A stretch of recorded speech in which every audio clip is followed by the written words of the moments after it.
So, I'll share a few stories too. So, one was just when I remember when I went on my mission.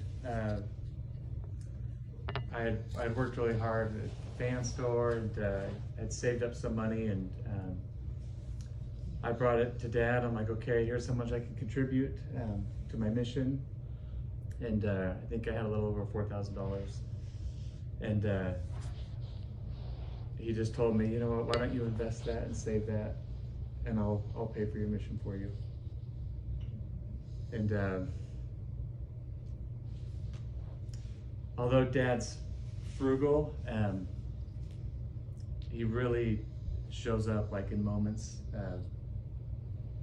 like that. Like Tad and I were talking about when Tad went to Redlands too, and he had a scholarship, and but when he showed up, there was a few $1,000s they didn't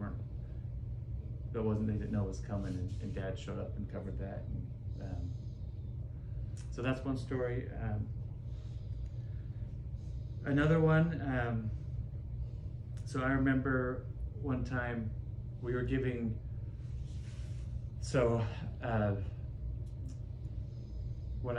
my divorce, I was a little reckless for a few years, and one time I was home, and I think we were giving Mom a blessing. I don't remember the details, but I remember all the brothers were together, and Bryce was there, and Dad told me to join in the blessing, and I was like, Dad, I don't know if you know this, but I'm not worthy, like I can't. And he's like, well, you're my son and you're worthy to me. Now get in here. And so that was a powerful lesson to me, just thinking like power of forgiveness, and if my dad can forgive me, like how much greater can God forgive us. And that's something I struggled with still sometimes, but for a lot of years, especially and during that time. So that was a really powerful thing for me. And then another story. So right when I got my life in order, just enough, like, is when I found Monique. God's like, okay, you're ready. And when, I don't know if a lot of you guys may not know this, but Monique and I were planning to get married August 12th. And the morning that we were supposed to get married, I was just I was caught like in the lies, and I was just so scared to commit and to do this again. And the last thing I wanted was, I used to call it the big D. You know, the last thing I wanted was a double D.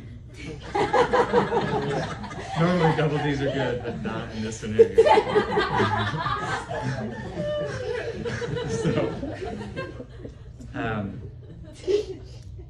So that morning I told Monique, like, I'm not ready. And she told me, you need to talk to people, you need to talk to someone that loves you and that you love. And so I called Dad, and this is a common theme I think in a lot of our stories, is that Dad always gives us time. When we're at like a crossroads, or especially like at a really hard moment of life, Dad shows up and he gives us as much time as we want. And that day, that August 12th, 2013, we talked for hours and hours and hours. And I expressed like all my fears, and Dad just told me, like, no, Monique's the one, you know, go for it. And Monique could have ran away too, because she moved out to Hawaii for like a week or so before we got married, and she could have ran away, but she didn't. She hung in there. And so we got married a week later.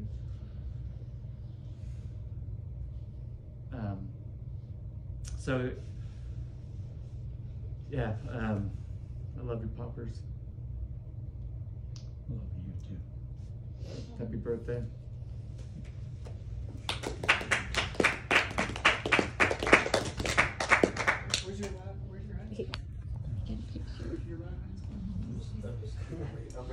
Rachel. I wanted to give you a little gift too. Okay. I heard your straw hat was falling apart. So I wanted to give you one. Oh, that's so cute. Wow. It's pretty So you can stylish. come over and do some more stuff. My yard better look out. I'm coming. A weed doesn't stand a chance. Looks good. Looks better than the old one, yes, much. It's a cool one. I might go get one. It's a cool one. Thanks, The old Daddy. one does have a little air conditioning on top. Yeah, just a little.